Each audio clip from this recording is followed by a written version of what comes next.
Sziasztok srácok, itt vagyunk az erdőben, még a második rész. És itt vagyunk, elszabadultunk a farkastól. Igen. Menni kéne tovább, mert Igen, menjünk tovább, mert itt nagyon egy nem jó hely. Menjünk erre tovább ki. Menjünk erre. Hú, nagyon, de nagyon izít a farkas. Nagyon félelmetes volt.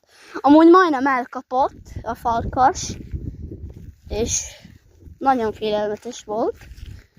Na, itt megyünk, igen, menjünk följebb az erdőben.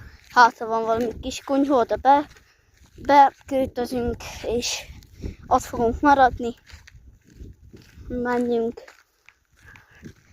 Kicsit lemaradtak, megvárjunk őket. Gyertek! Itt van, lemaradtak. Mi lett lábaddal? Előbb annyira futottunk, hogy belement neki a tüske a lábába. És egy üvegszilánk belement neki véletlenül. Nagyon futottunk, srácok. Találta tesó valamit. Mit találtál? Nagy szöget talált a tesó. Azt mutasd.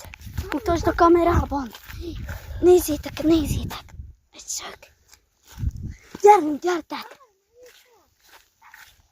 Gyertek. Menjünk. Itt is még egy szög. Hova vezet ez az út? Azt nem tudjuk, hova vezet. Majdnem elkapott. Igen. Ó, itt is van egy szög. Mennyi szög van még? Itt is van egy másik. Mennyi szög van még? nem tudom, Sok van még, ugye? már félek. Én is, de nagyon. Csak nehogy megint innen kibukkanjon a farkas. Megint egy szög amúgy.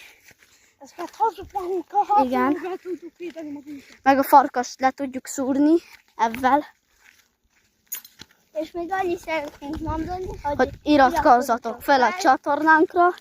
Nyomjatok meg a csengőt. Köszönöm, hogy már 5-en feliratkoztatok. Igen. Köszönjük Ez nagyon jó szépen. teljesítés, és meg lesz a 100 000 feliratkozó. Nagyon jó medencés.